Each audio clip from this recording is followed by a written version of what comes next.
Fuck hell. Fucking hell. I've had bad nights before. I've had fucking bad nights before, but today is definitely in the top 10. Maybe the top 5. Possibly top 2. So, the night started off pretty fucking shit. Got a letter from De Montfort telling me I've got some business to rescue that's going bankrupt. Apparently it's a gift. It's a gift for my death day. Fucking old Todger doesn't even know what a gift is. Send me money. Send me food. Send me a gift basket. Fucking gift card to Amazon. I don't know. Not a fucking job. Not a fucking chore. Damn, I hate being fucking Ventru sometimes. The other thing, though. That was a lot harder. They sent me the razors. They sent me his hand. They sent me Gus's severed, embalmed hand. They fucking dug him up. I never even saw his grave.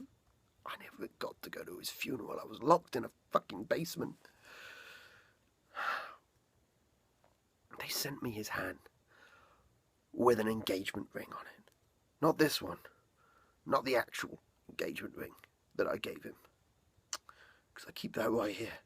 They put another ring on it. Just to mock me. What the fuck do they want with me? I'm no use to them now. They can't use me to get to Mithras anymore. They can't use me to hurt Mithras anymore. Why? Why do they want me? What's their problem? Why won't they leave me alone?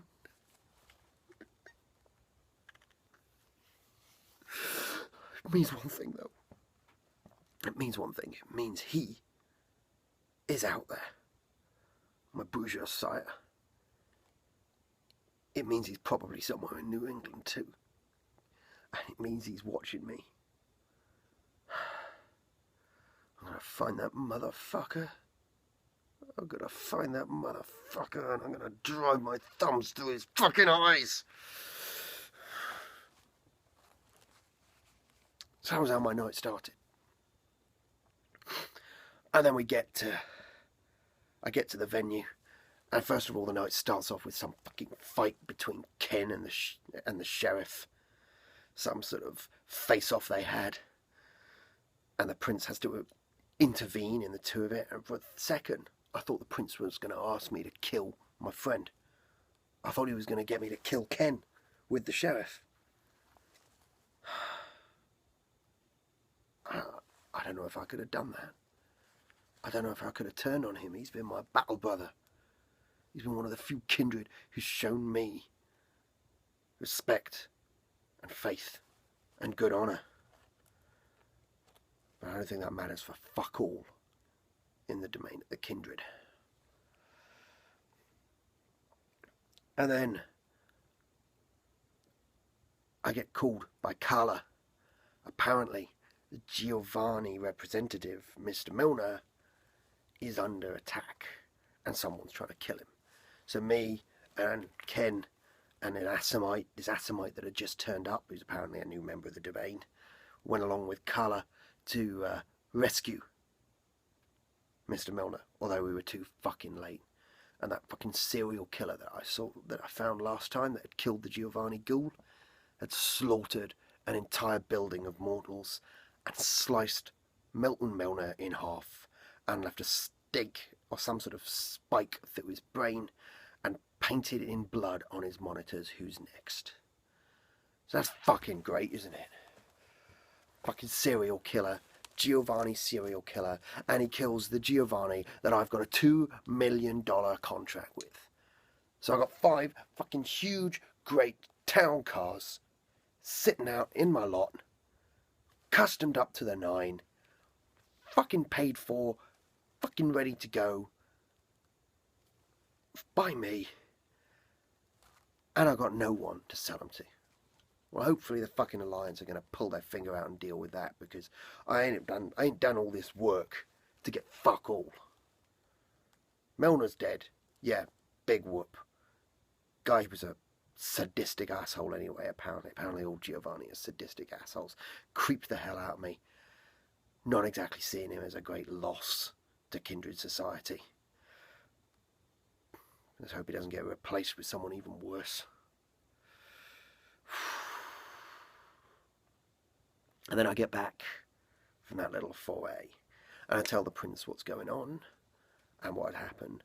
And the prince blames it on the butcher. He said it sounds like the butcher to me, the Sabbat. And I'm sitting there thinking, from what Judith told me, this doesn't sound anything like the butcher. Targeting the Giovanni, specifically the Giovanni. All this artistry and stuff like that. He doesn't kill kindred either in that manner. He likes to make examples of mortals. I think the prince is covering something. I know he doesn't like the Giovanni. So I left that well alone, because it became obvious to me that this was something that I lacked the skill to understand the politics behind. So I decided I was going to go hunt razors, because they were in the city. And the razors were in the city somewhere, and they'd attacked a couple of galleries, including Dallas's gallery and a Toyad or Primogen. So I got myself together a little posse again. I got Kincaid to come with me. I got that Assamite. I even got Avon de Grey to drag himself along with me. That architect of the Camarilla, the Sombra guy, whatever. And Ken. And Ken took the skies. Carla linked us up telepathically and took a bird's eye view down over the city using his psychic power or whatever, and was relaying information to us. And I went and I told him I had a plan. You see, I've been working on this little trick, and the beast inside me told me it was a bad idea, but I had to do it. I had to do it anyway. And I've got to take those motherfuckers out, and this is the only way I could think to easily take out a lot of them. I'd made a fuel catalyst, an additive you can put into the fuel tank of a motorbike. Motorbike goes boom after 5 minutes after you turn on the engine. Yeah, I know my engines. And this stuff was going to work. So I took 3 cylinders of this stuff that I acquired. I gave one to Ken, gave one to Kincaid, who kept it in the front of his car with his driver, and I put one on myself. And we went out, me and my motorbike. De Grey was on a motorcycle too. I think it was a Harley Model D. Or Model F, maybe. Pretty nice bike, pretty expensive. Shame it got smashed to pieces. I think I might have to pay him for that one. The motorbike, Kincaid following in his car, Ken flying overhead. We went hunting razors, and what we found instead was some amorphous blob of shadow moving through the city. And prioritising that as a threat to the city over the razors, we decided to investigate.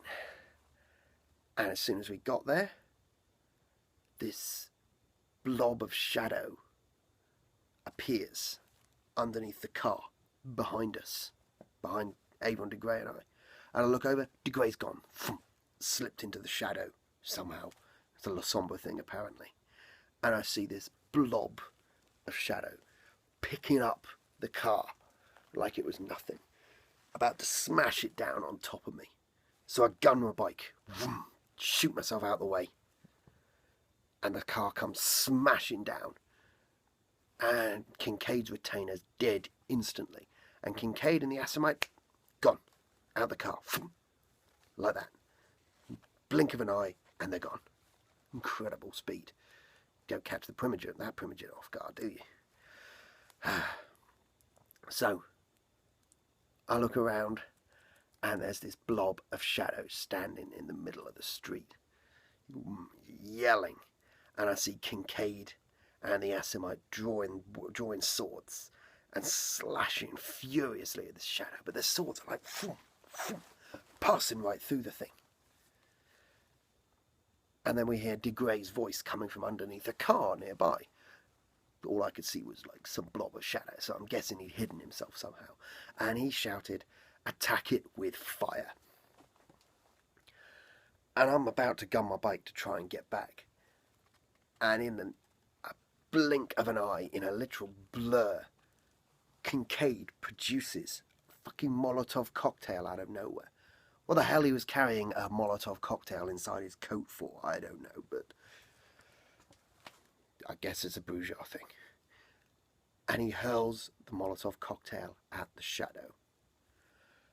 And I'm there thinking, shit. The fuel catalyst is in the front of his car. The car's been smashed to pieces. The fuel tank is leaking. The catalyst is probably... The canister holding the catalyst is probably burst open and leaking all over the place. And in a second, there is a wall of heat, light, and fire. And I shield my eyes from it, and I don't see what happens. But when I open my eyes, I know that there's 4 things that aren't there anymore. 1 is the blob of shadow that was in the middle of the street. It's gone. 2 is Kincaid, the Assamite. 3 is the Assamite. And 4 is Avon de Grey. All of them gone. And I don't know if they're dead, if they got vaporized, if they ran away. I'm getting hit by the wall of heat, but I'm just about far enough away that my fortitude soaks it up. And I drive up and I can see this raven sitting on the seat, and I recognise it. It's Ken. It's Ken in his raven form. And he's singed. He's singed as all hell. And I can feel he's in pain because I'm telepathically linked to Kala, to him. And by this point, I'm hoping that there's some sort of reinforcements on the way because Kala's seen what's going on through my eyes. And I try and tell Ken through the link, "Are you okay? Are you okay?" And as I'm driving up to check on him, some motherfucker appears out of the shadows. And it's Stuttgart all over again. It's some big, nasty-looking gangrel in some beast shape that just slashes at me. But my bike's moving too fast, so he gets the back tyre instead. Can't use the bike. I roll off the bike, I go to face him, and this time by this point I am so fucking pissed that I just want to fight. So I stand in the road, I put up the oar, I pull out my presents, I draw his attention onto me. "Come on!" I shout at him. And he does. And he dives out of the shadows, and he slashes those huge fucking claws at me. And they cut me. He gets a really good hit, and I soak up most of it, but he's strong enough that he manages to just about drive his claws through my chest. My armor's already fucked, in little pieces falling off me. And he draws it across my chest, and halfway up my neck. And I just smile at him, and I call on my elder blood, and I close the wound immediately, as if to say to him, "Yeah, fucker, you can't hurt me. You're outmatched here." And I'm feeling pretty good. And then Ken comes in behind at that staggering speed that he's capable of managing, and he gets 2 hits, clawing him up the back. And you can see him howling in pain, this creature. And you can see he wants to turn away, he wants to slash at Ken, but he can't take his eyes off me because I've got him. I've got him in my presence, I've got him in my oar. And I think we're going to win this one. It's going to be a hard fight, it's going to be a costly fight, but we're going to fucking win this one. And then the gangrel picks me up and hurls me into the fire a couple of foot to the left of me. And the fire doesn't hurt, because I'm still It takes a lot more than just a normal car fire at this point to hurt me. But then I have this sinking feeling. And I hear this pop and this hiss at my belt. And it's the canister of accelerant. It's got too heated. It's got superheated. And I don't even have a second to react before it explodes. Boom! And suddenly, I don't know what the fuck happened. I'm flying through the air, on fire. I must have flown 3 city blocks. And I land, smashing my way into the pavement. Smashing my way through layers of tarmac. Making a big crater. And I think this is it. I'm gonna die. There's no way I can survive this. But I don't die. My beast keeps me alive. It heals my flesh even when I don't want it to. And I'm laying there in that hole. Half my face burn off. Half my arm burn off. Thinking, I just want this to be over. But it makes me get up. The beast drives me to get up. The beast drives me to survive. And I realise I'm not me anymore. I've never felt more inhuman than I did tonight. I never felt more detached from my humanity than I did tonight. I realised I'm a monster.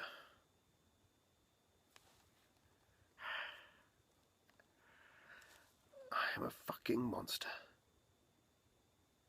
Slave to this beast. Slave to revenge. And I'm trapped in my own personal fucking hell. And Ken comes over to check on me. And I've never seen him looking so bad either. He's looking way worse than I am. And he looks at me. And he can see I'm healing. And I realised I've just revealed in front of him that I'm no neonate. And he doesn't say a thing, but my fucking secret's out with him. I just hope I can trust him. I hope he doesn't say anything. But he knows. He knows I'm not normal. He knows I'm more than I appear to be. So I limp. I stop healing. I force myself to stop healing the burn wounds, because otherwise it's going to look too suspicious if I turn back up at the conclave with no damage. And we return to the gathering of kindred, Ken and I. And Mason Guilford is there. And I haven't seen him since he called me the bastard child of Mithras 2 months ago.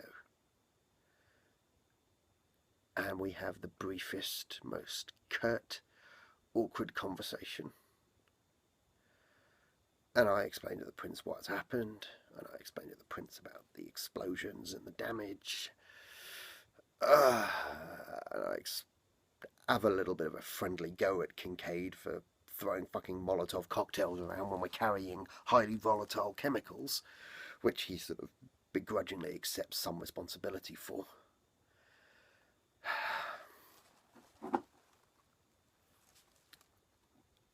And the prince says that there's nothing more we can do tonight. And he's right.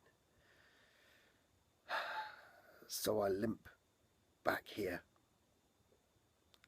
I limp back here, avoiding the gaze of Mason Guilford, avoiding the shame that I'm feeling for what I've done, for how badly I let everyone down. Almost got 3 other kindred killed tonight because of my need for revenge, because of my fucking stupidity. stupidity.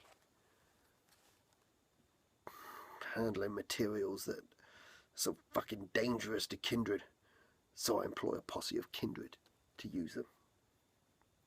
I'm a fucking idiot.